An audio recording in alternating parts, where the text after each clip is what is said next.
Turning the vision into a mission. This is a global mission of peace with the GoldFish report on November 4th, 2015. I am Radagast, and I am here with Louisa, our media outreach. Hi, everyone. Thanks for joining us. Hi. Sanjay, the wonder from down under. G'day. Our special guest, Martin Hode. Hello, pleased to meet you all. And of course, the voice of the dragon, the ambassador. Welcome, ambassador. Good day, and welcome everyone.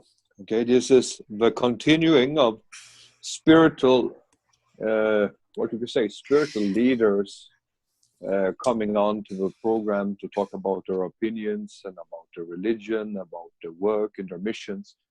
And we had Dr. Manning's on Monday, which was very appreciated by a lot of people.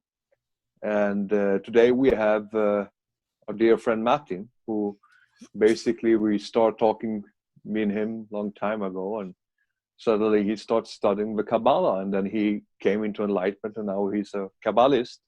Yeah. And so what I wanted to do is actually him to explain for people why he became a Kabbalist and, what is Kabbalah. Okay, so if you could please explain for us, Martin. Yes, absolutely.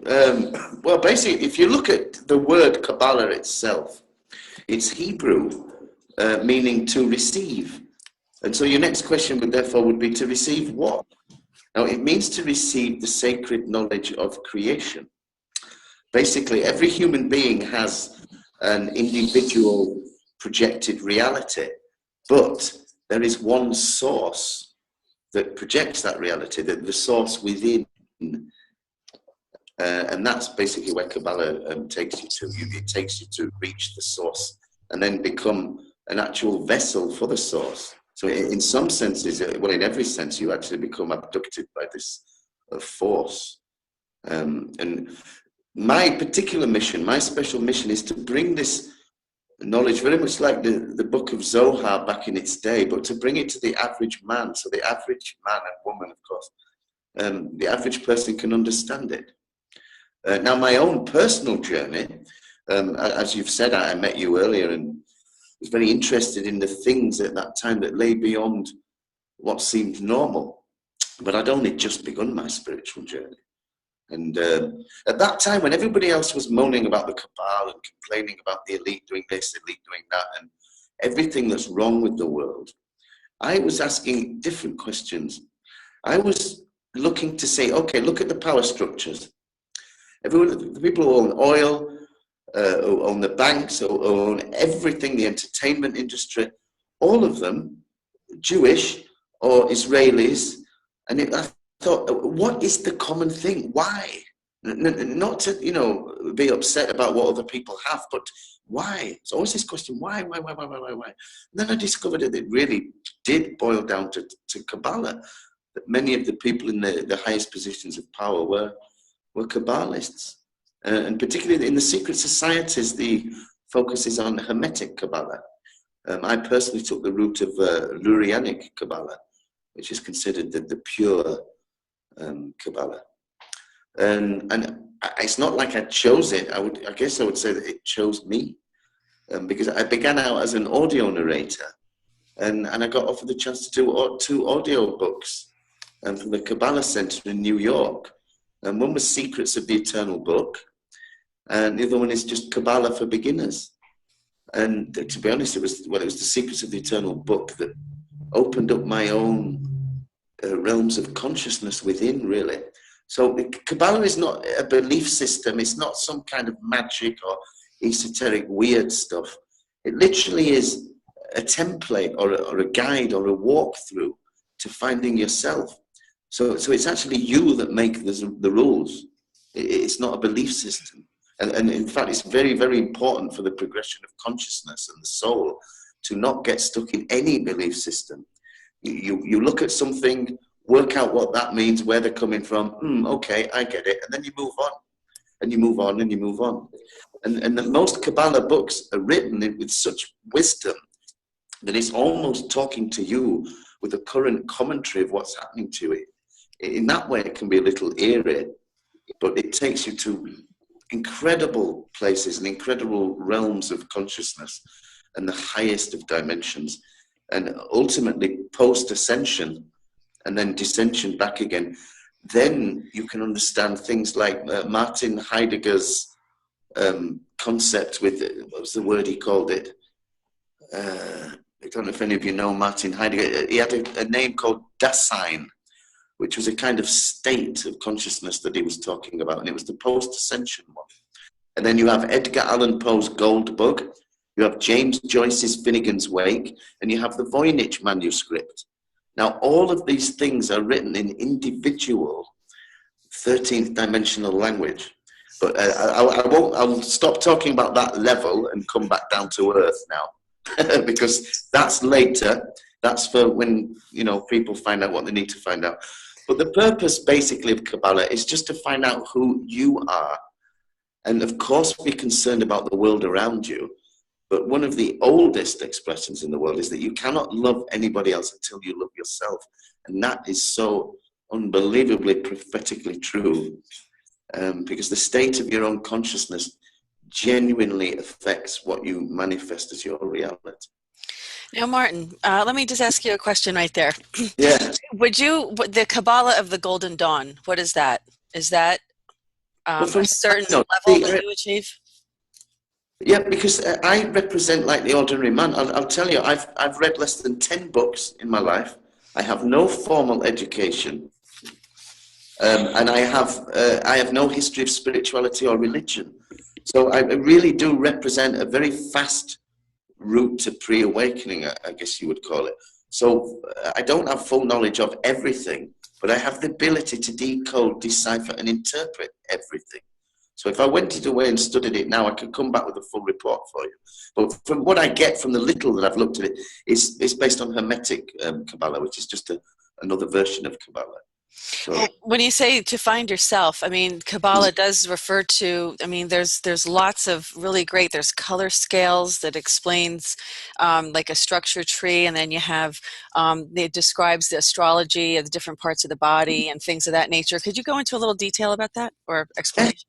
Yes, I mean, if people can take it, I mean, the way it's going at the moment with the awakenings, there's a reason for the awakenings. It's obvious.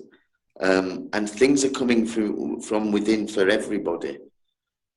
So with respect with Kabbalah, it leads you to opening portals of your own consciousness. And this, in turn, slowly, all the high-pitched ringing that people have been getting in their ears and the, you know, and the downloads and the upgrades, it's slow release of your brain decoding your junk DNA.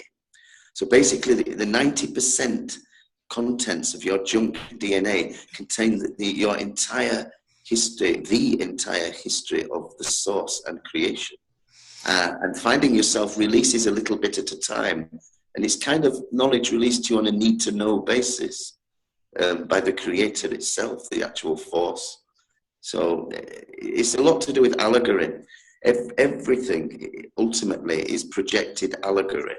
So what you're saying is that this junk DNA is very consistent with what Simon Parkes has said, that it's not an ascension where something's going up, it's where our energetic DNA is actually reconnecting. And yes, yes. Is that what you're saying, that this is... Yes, we literally, really, and genuinely are returning to one, which means one consciousness. Now, every single human being, every single thing in creation, not just human being, but everything that's ever been created from the first sound wave on, then it's all connected. It's all the same consciousness. So evolution is creation. It's the evolution of creative consciousness. So that's basically what's happening. So do you use your pineal gland, the third eye? Is there a way to, for our viewers who don't really understand this, is there a way to help, what can you suggest about opening up that third eye and trying to get... Again, even, because lots of New Age can be misleading, but there's many areas that all have truth. They do not lie. And as long as you carry information from the heart, then, you're not lying to anybody. But even the pineal gland is a natural projection of consciousness. Your entire biological structure is actually on the outside of when your consciousness is on the inside. So even your body, even the parts of your body. I'm sorry, I've got myself lost. Where am I going back to? Sorry. Well, how can Kabbalah, how can you incorporate the Kabbalah into other kind of this is mysticism. Kabbalah is mysticism, isn't it? Well, right. Mysticism is a word that's used by anybody who doesn't understand the dimension of which it comes from. It's a common word for it. I don't quite understand that, so therefore it must be mystic. But as you work on yourself, it all actually comes, it's all about you, really, just you. This is why the ambassador put so much stress on look in the mirror for so long, because genuinely, you can read everything under the sun and learn everything. But if you don't become you, all of it means nothing. So, yes, this knowledge helps, certainly in evolution and what can be created from it. But on a simple personal level, the truth is so simple, it defies belief that the world is run on unconditional love. And you need to connect with who you are. So if you look at the genie, if you imagine yourself, this is the best advice I can give to anybody. Imagine yourself as a 10-year-old child with no barriers, and you meet a genie. And you ask the genie 3 wishes. Now, whatever those 3 wishes are, you think was a dream from your childhood that's not real. No, incorrect. The world is built on dreams. If you actually engage with thought, desire, and then action towards who you really are, who you feel you are, who you know you are, because nobody knows you better than yourself. Nobody can ever know you better than yourself. So it really is, when you work on who you really are without barriers, and feel it, it begins to manifest. And I could suggest to everybody to Google the 50 gates of understanding, because that shows you, it's a great list of the 50 different states of consciousness required to unlock your Godhead, if you will. I don't know if that's helped or maybe more complicated. What about alchemy and the Kabbalah? Can you tell us about alchemy and the Kabbalah? Yes, again, alchemy is another allegorical projection. The stages are alchemist, wizard, and then magician. And all that means is it's the birth of your own Godhead after ascension, where you're reborn into a higher consciousness. So it's the different stages. Your alchemist would be your baby Godhead. Your wizard would be your teen or maturing. And then your wizard is your accomplished ascended master, if you will. Where is all this information? Is it being hidden from us, or is it widely available? Where can our viewers find more information about this? Where would be a good place to start? I feel like, I've got to advertise my own books. But I don't get any commission for the books that I did. But they are on Amazon as audio books. And I say audio because the sacred voice is very, very, very important. And they're only about $4. But you probably find them PDFs for free online anyway. But if you search for Secrets of the Eternal Book, it's a brilliant one to start with. And then Kabbalah for Beginners. They're both very good things that would take you on your own journey at your own pace, by your own rules, which is the most important thing here, really. It's about self. And, some of the things, the ultimate truth, you say, is it hidden from you? It's released to you if you look. But the problem is the deception in the world, of course. Mm-hmm. I mean, already you say Kabbalah, people, Jewish mysticism. Everything's got a label, and everything's designed that way to put you off. Because ascension it really is the survival of the fittest. I mean, it doesn't mean you're going to die off and you're worthless. It doesn't mean that. You'll still be there. I mean, for example, the last wave of evolution happened when the first ape began to think like a human, and then subsequently managed to speak. Now, that didn't mean that all the apes disappeared. It just means that they reached their point of evolution. And this is exactly what's happening now. So this is stage 5 of creation, which is spiritual human. So there still will be humans. But when you ascend, you unlock the secrets within your own DNA, literally, to anti-aging, eternal life, and the knowledge of the source of all disease. Because all disease is dis-ease of the conscious energies within. And in a very cruel paradox, the most spiritual and righteous people suffer the most because they have stronger energies. So if those energies are blocked through lack of knowledge or lack of higher wisdom and understanding, it will build up so badly in your consciousness, it will allegorically project itself as dis-ease. Now, I have to say that I haven't come across anybody that knows what I know at this stage, so it's a bit unique.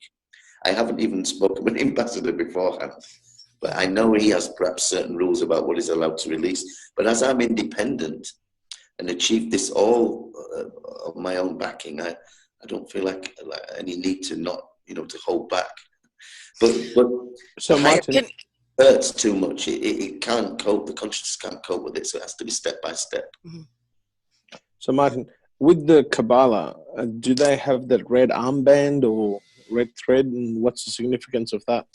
Yes, I've seen about that, and red in relation to, I can't say why they do it, but just the knowledge that I have, then red symbolizes the first conscious explosion, the explosion of consciousness from within the void.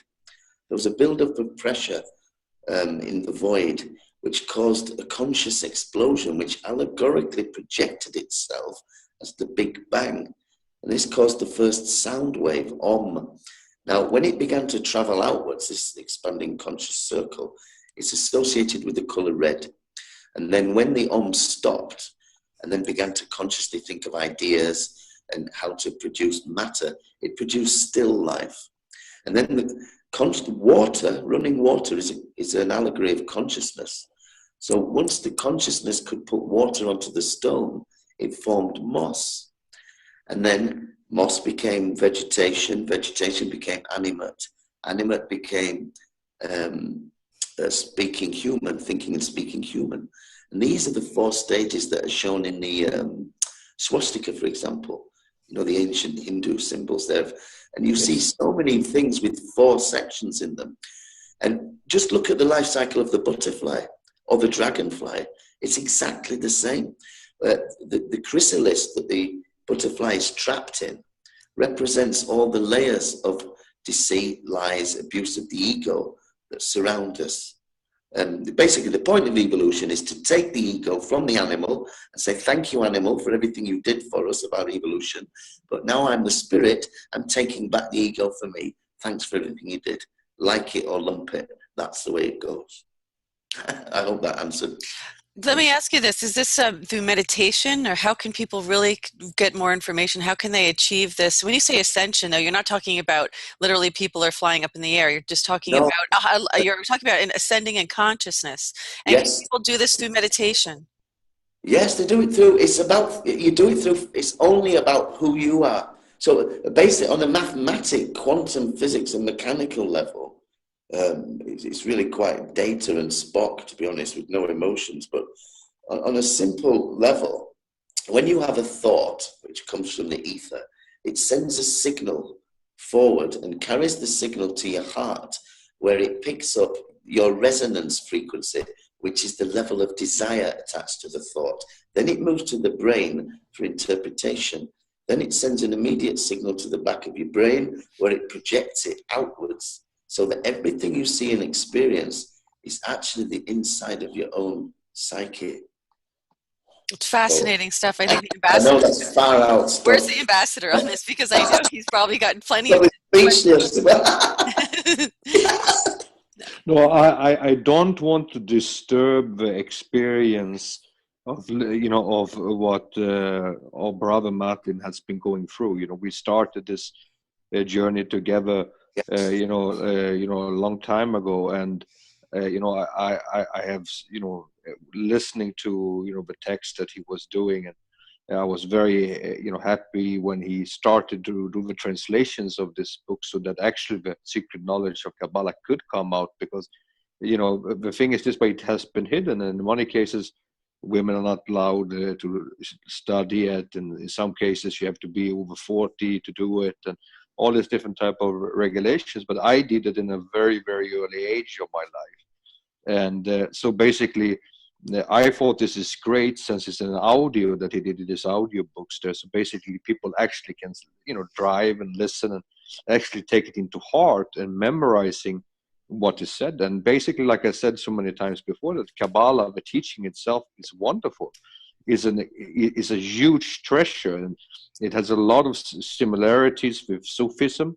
And unfortunately, like in everything, you can have a Christian that are a Hitler, or you could be having a Jew that is a Hitler, or you can have a Hitler who is a Hitler. Or, you understand what I mean? But you have bad people in all faiths, and people that twist the faiths in the way they do. But what is important to realize is that this thing is the foundation to the knowledge that was kept for the normal worshippers, but the rabbis had this skill themselves, and the normal common man didn't, and basically that's why they're stuck up in this goldfish ball.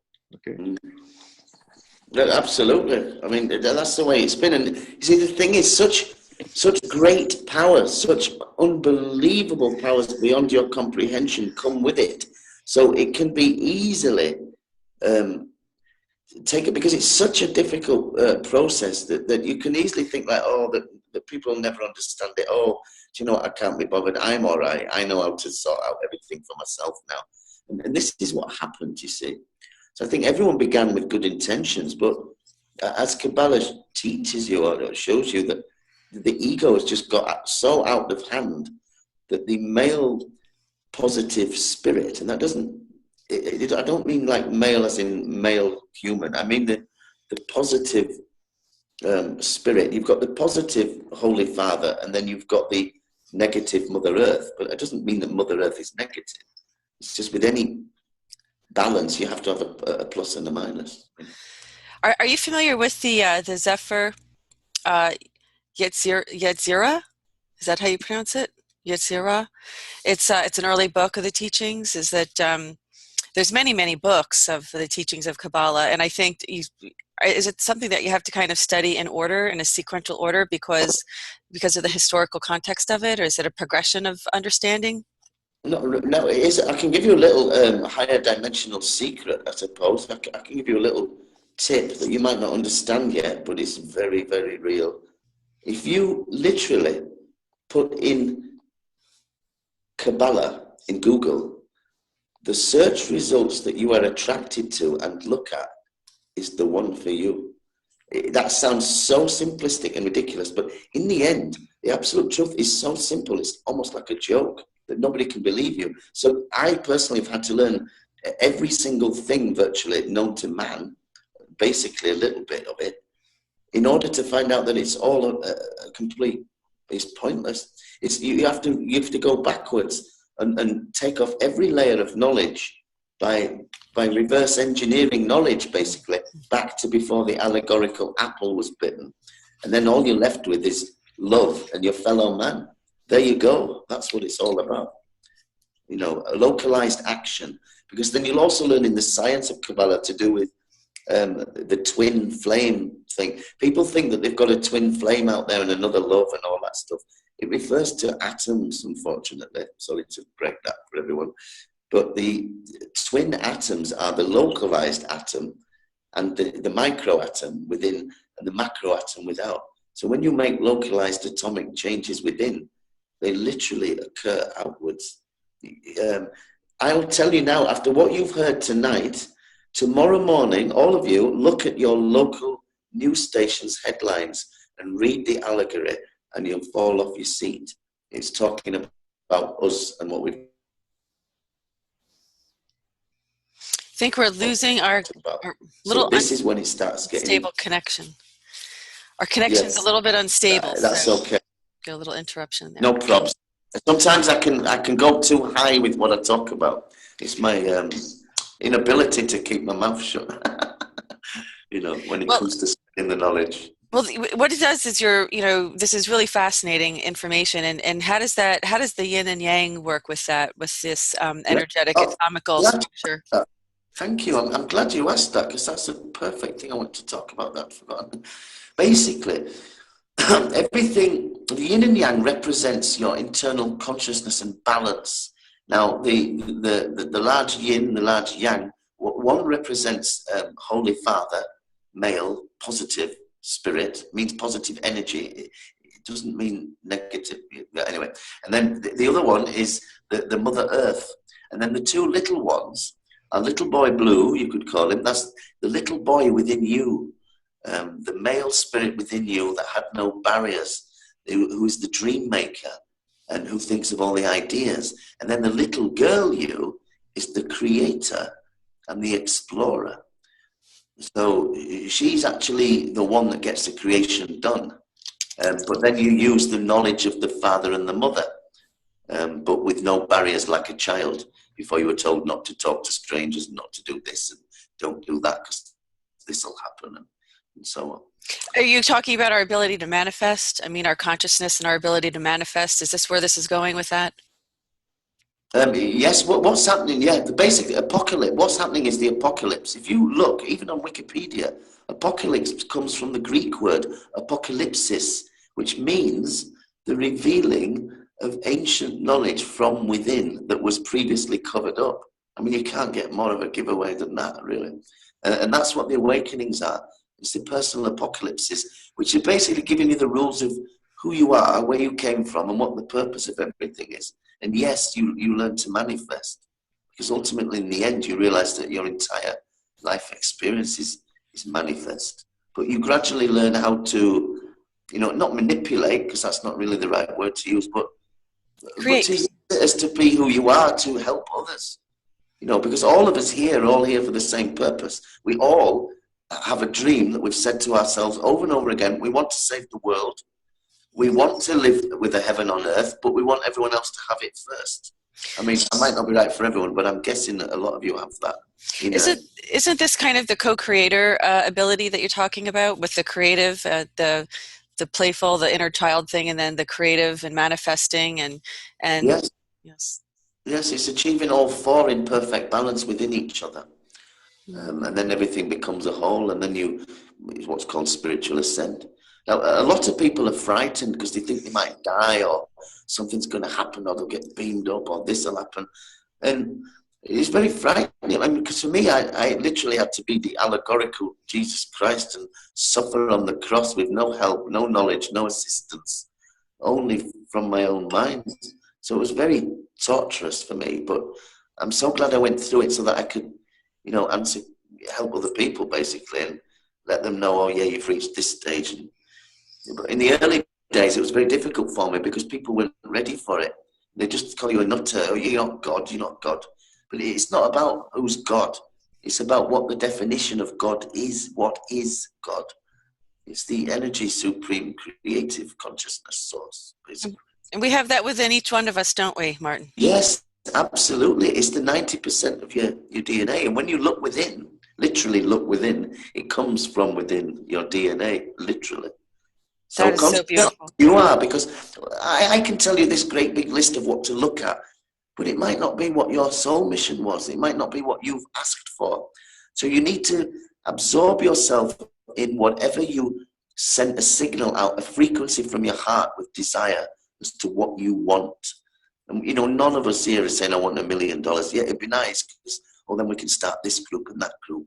But we all know the value of what we really want. And the universe is just asking all of us to step up, I guess. It's like, okay, a lot of you have got the knowledge now. Step up, spread the sacred truth, because it's not a belief system. It's not try and vote for me, try and listen to what my interpretation is. It's about every individual returning to the one consciousness. And this is what these waves are, wave after wave. We have another one on the 11th of the 11th at 11:11. I think also, Martin, which is important for people to understand, it's like this rabbi told me, and when we had the discussions with a young boy coming up and asking for a Talmud, and if you could have a Talmud to read, and he said that, listen, we don't take you out in the middle of the sea and throw you down the water and tell you to swim without teaching you how to swim. Yes.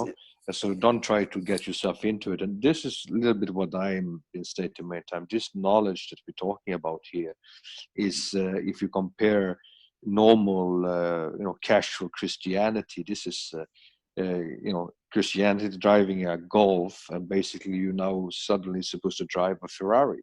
Yes. And it's both cars can be fast, but you need to handle them differently because it's more horsepower than the others, and if you don't know how to deal with it, you can get into an accident. So it's important to be spiritually enlightened. It's a different form of looking at things. It's not the black and white that is taught in ordinary traditional religion. I think that sometimes ordinary traditional religion is there just for the common, not so spiritually awakened person to basically just have something to go and be having what we call a foundation.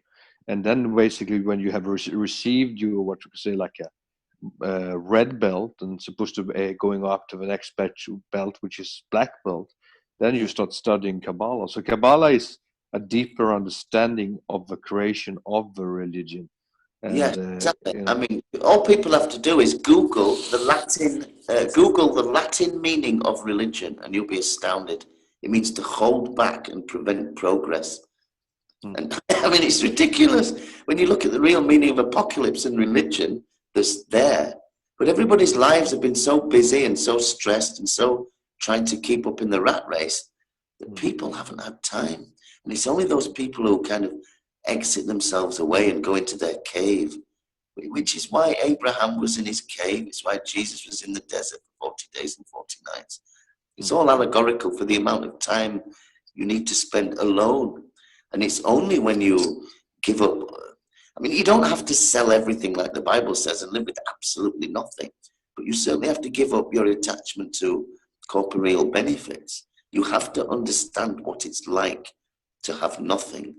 And it's just consciousness training, basically, along the spiritual ladder of experience. And if you want to know what the individual aspects or areas to complete the whole are, then they can be found under the 50 gates of understanding. Oh, it is like one man said that, in Christianity, people focus on the man, so they forget the creator. Yes. And this is a very, I think, important thing to see that, in all form, you will hear this when it comes to Islamic people, is that you will hear that, Sufism is not good because Sufism existed before Islam. Okay, but now if you listen to the situation here, Islam existed before Christianity. Islam existed before Judaism. Islam was practiced by Abraham. And the same thing is, the word Allah. I mean, the word Allah is an Aramaic word which was used by Jews far before any of the Arab Muslims were using this word. And I think this is important for people to realize that is that they need to research. They need to go deep inside, watch themselves in the mirror, but also really research their own scriptures. That they will find out that so much things was kept hidden for them. And they've been living in ignorance. And because of this ignorance, they become so judgmental, they become so angry, and they become so... And that's why we have so-called fundamentalists. And when you look at like fundamentalist politicians, like in the United States, you make a stupid, ignorant comment about something. And basically, you will have 80% of the public voting for him just because he said such a stupid thing. And that shows the frequency of the ordinary man makes people scared for democracy. And because basically, if these people are voting, it was this program where they were interviewing, people on the beach in California, and they were saying that, Hillary Clinton is supporting Sharia. And basically, this is one of the most important things. Do you think that we should have Sharia in America? And all these ladies said, yes, this is a great thing, Everybody's a Muslim. Everybody is a Muslim because Muslim and Islam stem from the letters SLM, which mean one who offers his body as a vessel to God, which is everybody. So that's the crazy thing. Everybody is a Muslim, everybody is a Christian, everybody is a Hindu, Buddhist, everybody is all of them. They're just regionalized versions of allegory of find out who you are and do unto others as you would wish done to yourself. So the rules are basic, but we've had so much knowledge that it's created such a crazy complex world, and a lot of people don't even know where to begin. But start with yourself and just research. You don't need to be an expert in anything. You just have to have a gist or a basic understanding of what it means. And then that'll help everybody, won't it? No, so I think that this is a very, very important thing that we're doing. Yes. You know, and when we started this journey here now, as I was planning to do, is to invite people that have a spiritual message founded in the main religious systems. And what you will see that coming back, that how much of it is so equal, how much of this has the common value basis, because in reality, we all from the same creator, we all share the same values. Yes. It's just that some people in some forms of religion put efforts into some things more than others. Okay. And I think that it's that the man is the focus, not the creator. And because of that, we create rules that Satan wants to have to divide us, to conquer us. And basically, as you know, shaitan or Satan means in Hebrew obstacle. And basically, they want to put an obstacle between man and the creator, or man or man. Absolutely. And that's why we have religions today. And that's why we have shaitan. See, the real meaning of shaitan is very, very misunderstood. It's there as the final barrier. It's the perceived conscious devil, or like you said, object. It stops. It's there as the last kind of barrier to make sure that you fully understand what it is, so you can progress out of it. So you go into the abyss and out again, fully cleansed, as it were. Yeah, because this is what people doesn't realize. They like to have someone to blame. So Yes. basically, let's blame Satan for everything. Yeah. But in reality, we are the root of good and evil, because we are the decision maker if we want to do good or if we want to do evil. Exactly. And I think that this is a very, very, very important thing, okay, to put the focus on, okay. And the focus in this is that we need, okay, to awaken, okay, to our own selves. Yes. Is that? And most people, they don't even know who themselves are, and that's why I've been stressing during this journey on self-reflection. Absolutely, because you really, it's going to be very difficult to people to understand they are a piece of the creator consciousness itself, but everybody feels pain the same. If I hit you on the hand with a hammer and I hit me on the hand with a hammer with the same force, we feel the same pain. The birth of your first child brings you the same joy and tears that it brought me, and it brings anybody and everybody else. That's the crazy thing. We're all the same person. The ultimate reality is we're all the same person, but one thing at one step at a time. And that's why also it's important. It's like, for example, that's why sometimes instead of saying Kabbalah, I used to say the cartoon characters, because the reason for that was that very simple, because people like to label people things. So you want to label the Kabbalah or Kabbalists as the Kabbalah, or you want to label the Christians as fundamentalists, yes. Or you want to label Muslims as terrorists, yes. Or you want to label Jews as tyrannical people, and Buddhists as as hippies, basically. So you have this type of labeling on people instead of understanding the inner truths of what they're doing.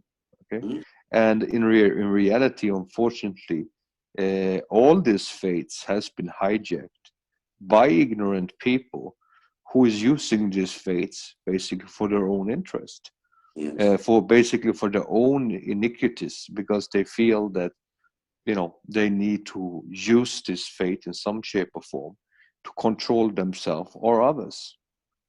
And it's like we see here now in the news. This commercial airplane that went down over Sinai, And you had these ISIS people claiming that they were doing it, and now things comes forward that it seems that yes, it was an attack, it was an explosion that was behind it. But the same thing here is that if we look at the essence, who is the people that did this? Who runs these people? You see, always you hear on the news, Hamas, Hamas, Hamas, Hamas, Hamas. But who created Hamas? The Mossad. Why? We did, but Yeah, they created it as an important thing to go against PLO at that time. Okay, now you have Al Qaeda, which never really existed, and then you come now this ISIS, whoever they are, and all the time you have a little boogeyman here, a little demon. We should call them demons instead, because what they are. Sorry, if people want the real truth, then the biggest holder of people's consciousness on this planet is doubt, worry, fear, anger, hate, violence, war. Now, the absolute reality is that none of them really exist. This is why our mainstream newspapers, why everything exists, worry, worry, worry, scare, scare, scare. I'll tell you now, when your consciousness is completely clear, nothing can be manifest as a danger because there is no fear in your consciousness, so it can't manifest. And this is where you get into quantum physics and quantum mechanics, where you're talking about parallel universes and quantum leaping, split seconds at a time permanently with every decision. But that's later. But so because I grew up as a coward, when I found out this realization, immediately I was too afraid to be scared of anything. So I used the paradox against myself and to relieve me of any fear. So I now carry as a Kabbalist the outer light. So wherever I go, I carry a particular frequency. Now, the Jesus Christ frequency, or the second coming of Jesus Christ, is actually a heart resonance frequency of 21 hertz. And that's what Agenda 21 is all about. It's about how they will handle the rising of this specific resonance within people. On a simple terms, the heart is starting to take over the head, that's all.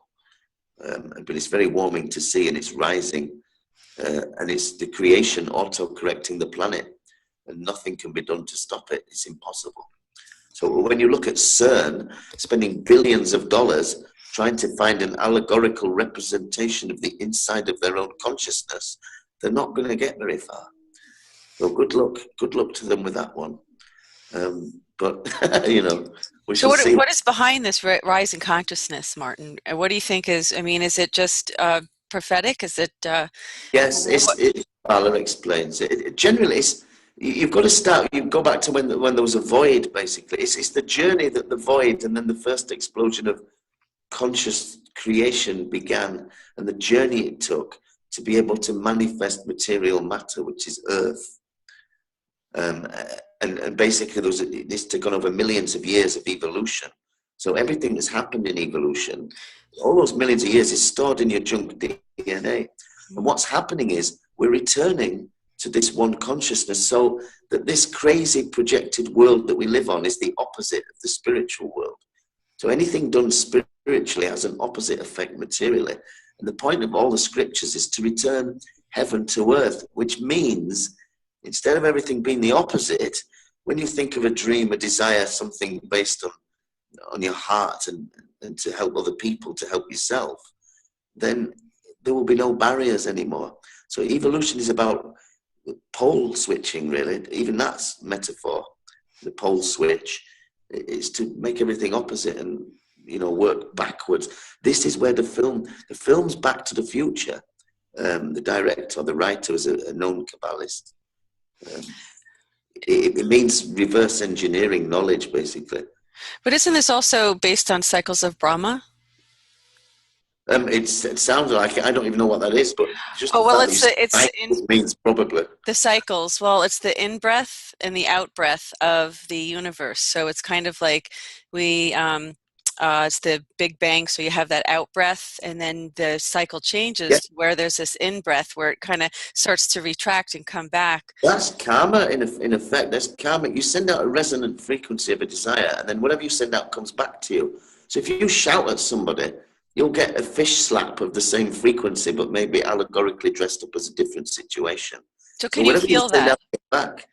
Can you feel Yeah. if you send love to somebody, will you receive love in return? Is that how that happens? Yeah, basically, you have to be the most difficult one for me was coping with a lot of arguing in partnerships. And the thing that nearly broke me was the realization that it was a reflection of the part of me that I was suppressing. And I had to work with that for weeks because I can't believe when someone attacks you that it's your fault, but it is. And that is probably the most difficult thing of all of it.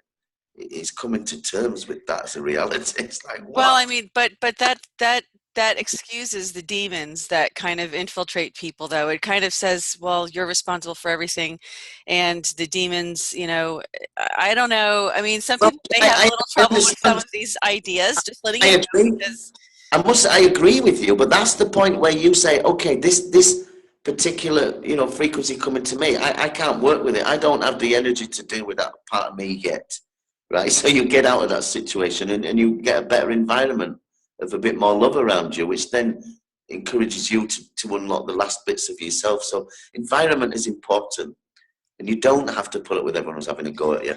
you just said something about more love around you. Tell me about how does love work into all of this? What is it not the most powerful force that exists? Yeah, love is the actual creative force of the entire universe underneath all the fear and hatred and all the layers of deception. When you throw all of them off, you're only left with love. Is that what the Agenda 21 is trying to do? They're trying to really keep us all from feeling and expressing love, ultimately? Yes, because fear, hate, anything, love, unconditional love begins, which is called the Jesus Christ frequency, which is the second coming actually of Jesus Christ. It's the returning frequency within. Unconditional love starts at 21 hertz, which is 5D.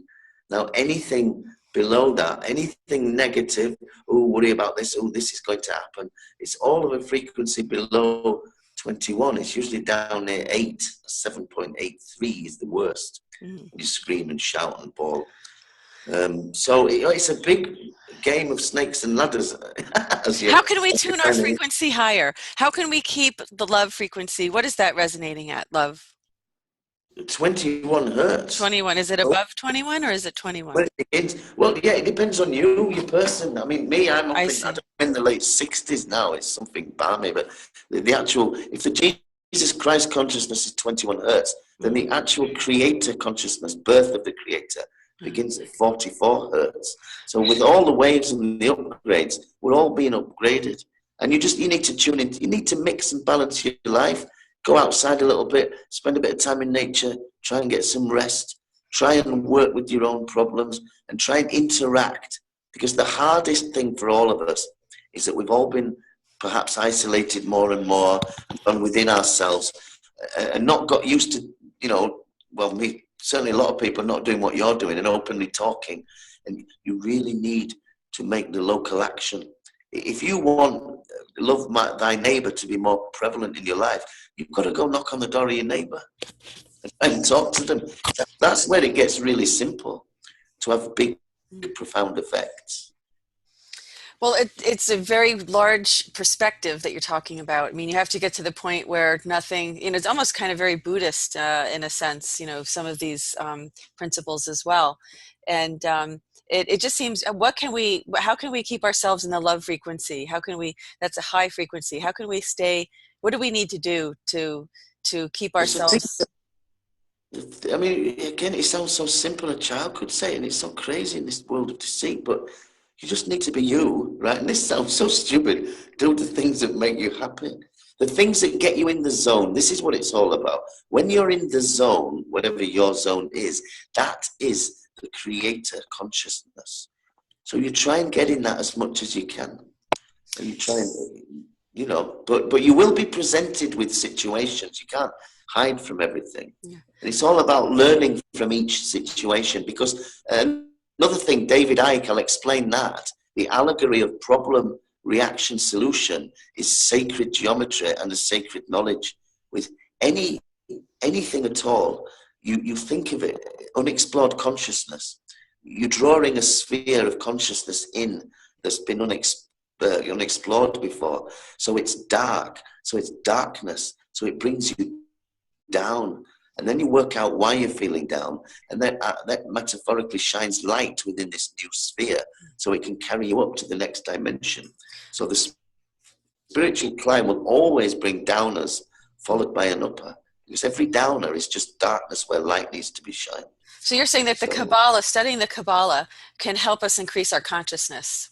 Absolutely, because it helps you. It's the only thing I've read at all that helps you find all the things that you're looking for, you personally, the reader, not the author or the writer. And then that's, you don't normally get the written word that is just for you. It's always somebody's point of view. And the same with religion. When you give your energies, anyone, to an external source, you're on the path to disease, because you are the source. And to me, the Muslim religion, Islam, pains me the most, because they are the most adherent to spirituality and yet the most controlled. And you see them all dancing in a circle around the allegorically projected black cube of Saturn, and it makes me feel sick, the size of the deception of such righteous people who are portrayed as terrorists, maniacs, bombers. It's just obscene. So what you're saying, Martin, is that any dogma is not really necessary. That we have to follow our own internal consciousness, and that if we listen to it, the right thing is already there. Absolutely, 100% spot on. Yes, wonderful. You hit the nail on the head there. Right, because this is then this dogma is meant just to kind of divide us and to keep us from experiencing that internal love frequency. Yeah, and also to learn. It's for the sake of evolution too. It's pretty tough. It's like when you join a spiritual lab, it's the equivalent of going to spiritual boot camp, where you'll be tortured, prodded, amazing revelations, overwhelming happiness, sadness. It's the whole shebang, but it's soul purging. What about the reincarnation cycle? I mean, when you look at using Kabbalah, how do we view reincarnation? Reincarnation, if you don't work out what's happening and you don't accept who you are, you will age, and then you will die, and then you will be reincarnated at another time, another place, and repeat loop forever.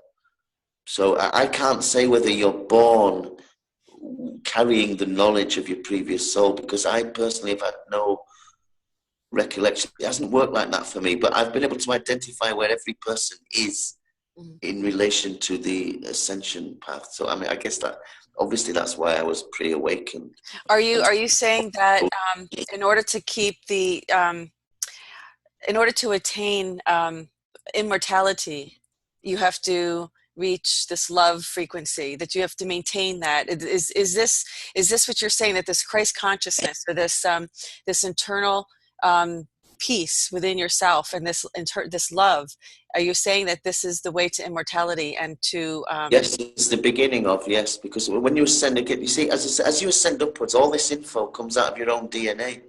So my job is to try and put people in the right direction so they can find themselves, because I don't need to prove anything, because when you do it, you'll see it for yourself. You'll be flabbergasted.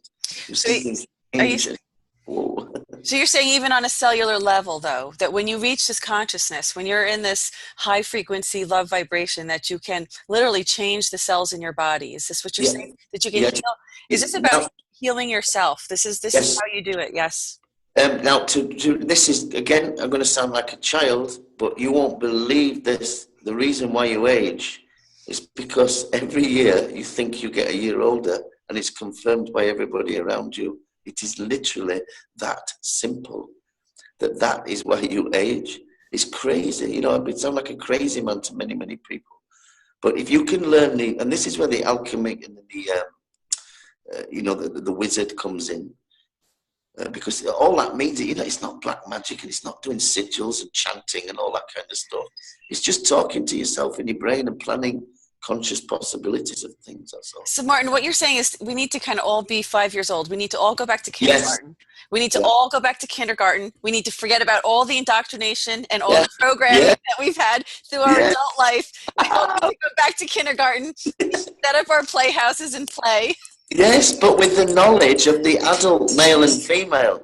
So, and then there really are no barriers. So the whole point of heaven on earth is to read those dreams that you had when you were little. They're real. It's just that your whole life's been built up to tell you that they weren't. And you're like, oh, yeah, but this and yeah, but that. It's like, no. So you have to have faith. You have to have faith. And the faith is shown back to you. It's not something where you have faith for 25 years waiting for something. It's shown back to you on your terms, on your decoding abilities. And you'll find clues to ascension in everything that you love. Your favorite songs, your old memories, anything that had a piece of your heart, basically has been recorded like a photograph in your DNA going, okay, you like that, right, you like that. And so then it builds up this kind of information of who you are and what you are, depending on what your heart resonance was with each experience. So the judge is you. So you have to be whatever you said you wanted to be. There's no point saying I want to do this, I want to do all these things, and then don't do any of them, because it can't compute. That's not what you asked for. Don't you feel like, then you kind of don't fit into society if you're kind of like marching to the beat of your own drum and you're not really conforming?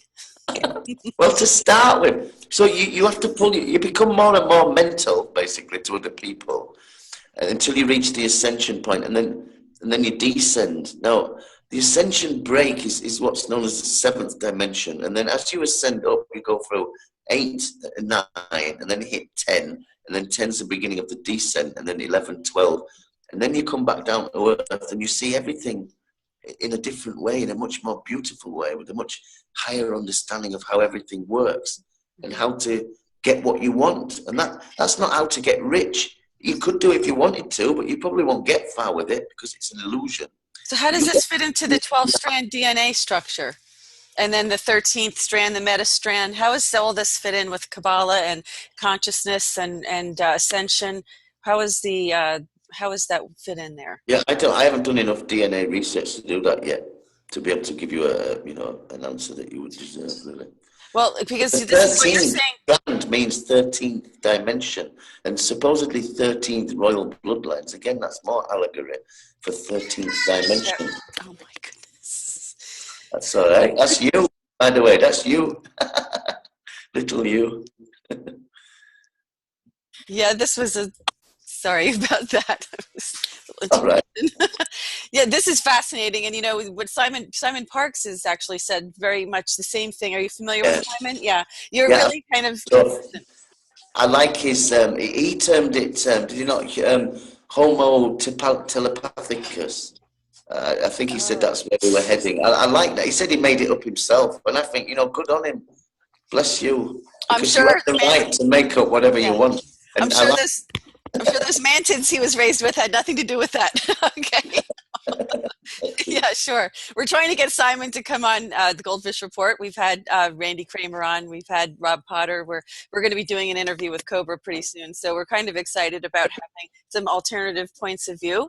Our listeners won't always agree with everything that we present, but this is a series called Spiritual Revolution series that we're presenting, and we are trying to present different views of spirituality, but and in doing that, we're presenting people from different religions who have something to teach us if we are open to the messages that they have to give. And you're one of them, and we're very happy that you can come and you can share this knowledge of the Kabbalah, and I'm sure that we certainly hope that you would come back again. Oh, I'd love to. I'd just like to leave you one thing and say that everything will come to you in its own time. There's nothing to fear. Things are going to get crazy in the news, but they're not real. And I know that's difficult for many people to say, what do you mean it's not real?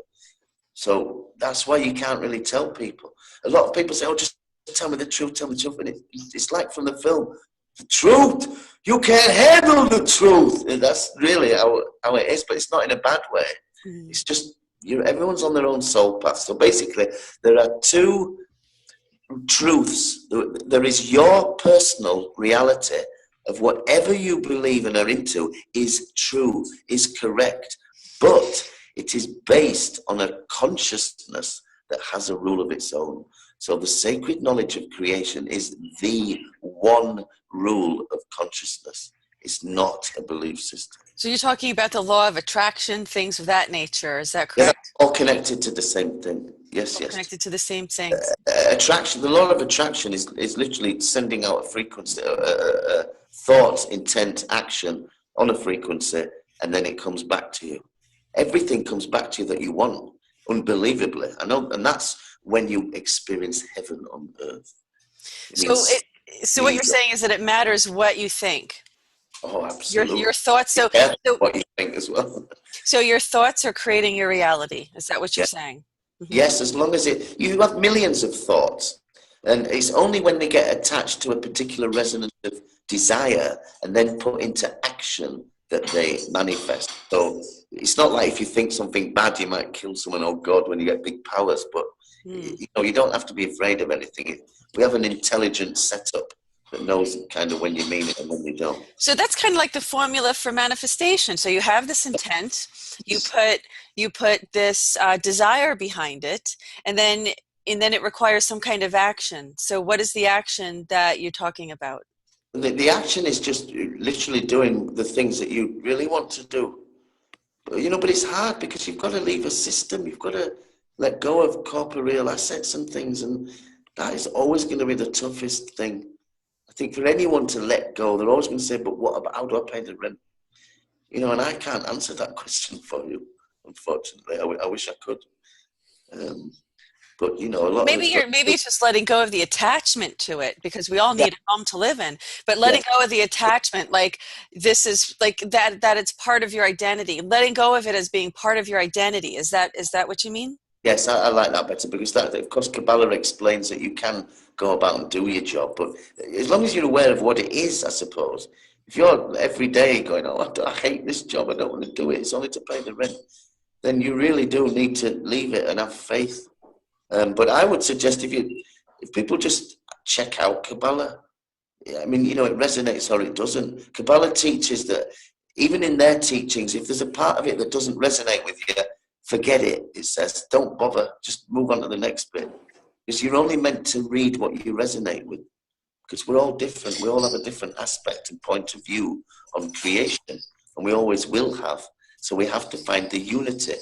Now, what is the unity between science and religion or spirituality? It's love or consciousness. And then conscious love, there you go. There's your one world order. It's not, it's not bad. This is what the oneness is all about. It's not. Martin, we have to have you back on, and we need to have our viewers submit some questions so that we could really kind of go into a greater understanding of this. I'm going to include links in the description section of our video today. If you can provide those, I think you already gave us 2 names of books, audio books that our viewers can look into. And this is just fast. I could sit here and talk to you forever, because this is an area that really fascinates me. Sorry? I said, thanks for putting up with me, because normally I can't stop talking and it does everybody's head in because it's too much.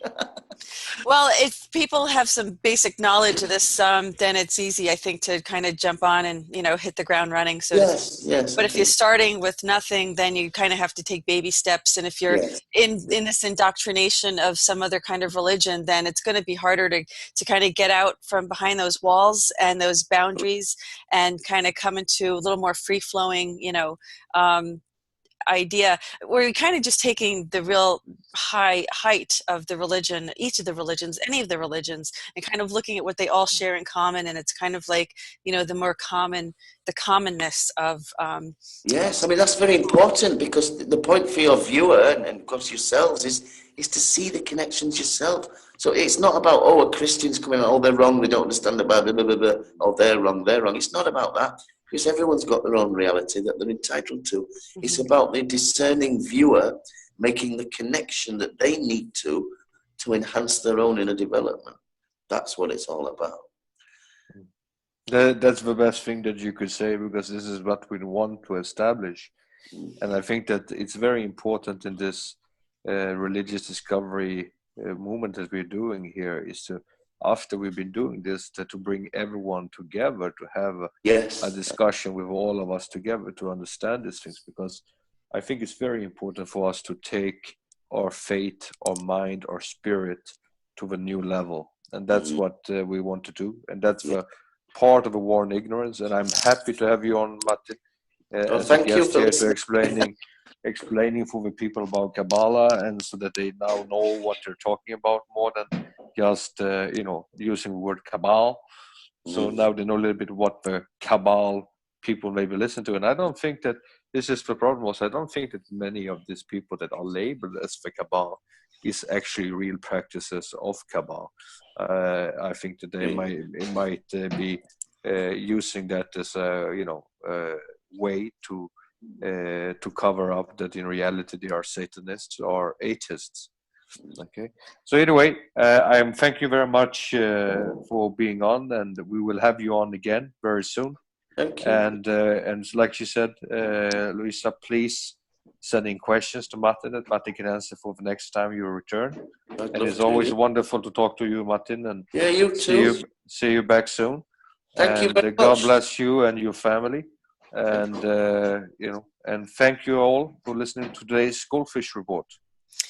Thank you so much, Mr. Ambassador, for bringing on such a wonderful, another wonderful perspective on our Spiritual Revolution series that we are presenting on the GoldFish Report.